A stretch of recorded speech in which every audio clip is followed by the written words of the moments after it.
Is he gone, Frank? I mean, is he gone? I don't want to bullshit you, Ken. I think he went. I think he's gone. When Jesse told me that was going to happen, I wasn't terribly surprised. I thought it made sense dramaturgically. And then when I read the script, I found it shocking and emotionally devastating. We didn't really have a death scene for Logan, and that was obviously intentional. We wanted to capture a feeling of death that people experience in the modern era of separation, of communication over phone and email. These things happen in all our lives, with our parents or anyone you love, anybody in your life, and something happens and they're just gone. I think it's going to have an extraordinary impact. We were sort of told ahead of time before we got the script what episode 3 was going to be about, but the way that it starts out for Roman with the disappointment that Dad's probably actually not going to go to his son's wedding. Are you going to make it at all? We got him some, Combined with having to have that conversation with Jerry, I feel like professionally it's the worst day of his life, and personally it's one of the worst days of his life too. What's going on, Roman? He has no idea how much worse it's about to get. Your dad is very sick. He's very, very sick. What? Being in that frame of mind for 2 weeks at a time is not healthy. To some extent, this is just, my job, and I'm trying to keep the emotional stakes up and put the character through that, and then go home. But the problem with that is going home, yeah, that was Roman going through that, but physically, I actually had to go through that, so I was it's this weird disconnect of feeling physically like I've gone through some sort of emotional trauma, but I haven't. I found it was better for me to pull out of it completely so that it could be fresh still, because for me, staying in means that it dulls and it's not good.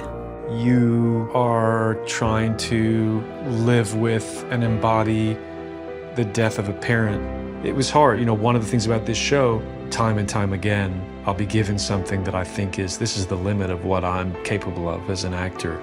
Here's my wall. And then you have no choice but to go through that. And this episode was one of those.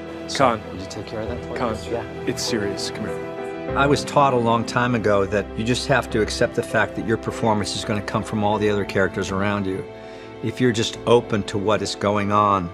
They think he's dead. And when Sarah came in to tell me, and Sarah was a puddle, that it was just game over. You don't have to act. Shooting the episode, honestly, it was quite exciting because it felt high risk. It felt like the most exciting episode we'd shot because it moves in real time. From that phone call to the end, things have to become an emergency. In the planning of the shots, it felt to me like the camera had to be almost sadistically voyeuristic. It had to stay really close without kind of taking its eye off them, because every time we cut away from the siblings, it seemed to let them off the hook. So we worked on this idea of how could we keep the action as fluid as possible so it's unflinching. Mylod tried to credit me with this, but I think he was trying to be generous. It was his idea. Kieran and I had spoken about, I think actually it might have been Kieran's idea, and we thought, what if we actually ran that whole sequence as one once we've done everything else? And so when we came in to shoot, I asked, are we still doing that? And he went, oh, good idea. Oh, good. To try to make it seem like it was my idea. Very nice guy. But that is what we ended up doing. We shot 5 or 6 days of the sequence bits, and then we ran the whole thing. As it turns out, it's a 27-minute long scene. It was a 28-page scene, I think, which is very, very, very long.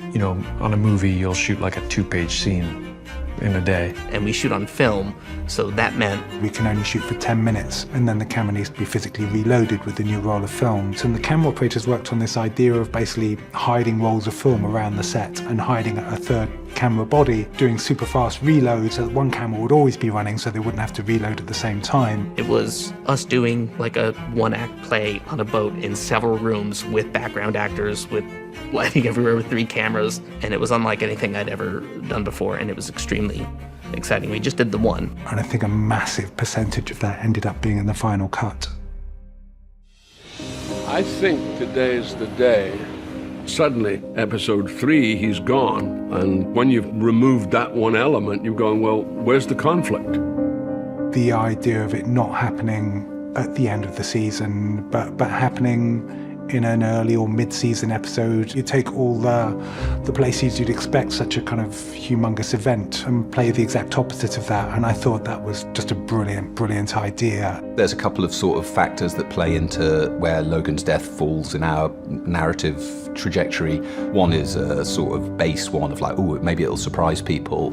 Oh, man. You know, I am not immune to such thoughts of wanting to keep the show exciting and fresh. I think much more prominent was the feeling that if we're going to do this, we don't just want to see people crying and then have a funeral and be done with the show. We want to see how a death of someone significant rebounds around a family. The sheer heft of that character and his presence. One can't help but associate that with Brian and his presence on set, and as such a huge gravitational force around which our creative work over the past few years has spun. When you're playing a part that is removed in that way, yeah, it has an effect on you. You feel, hang on, this is one of the greatest pieces of work I've ever been involved in, and suddenly it's no more. But it's also, it reflects what our existence is about, because we're here for a time and then we're gone. I was very nervous to tell him, you know, because there's lots of anxieties about whether it's the right creative decision, and there's anxieties that someone who I love working with and has been at the centre of the show will feel rejected on a human level for not being in it anymore when he's been so central to the whole thing. Here's to us. When you work with the genius of somebody like Jesse, it's always sad when that comes to an end. There's no question about it, because you've had such great respect. We're out of here. He took it like a total pro, and he was professional and decent and kind and enough to make it, yeah, a pretty good meeting, but a sad and significant one. It's going to be hard when the public see that he's gone in episode 3. I think they're going to find it tough, because they've lived with Logan for so long, so they're going to miss him.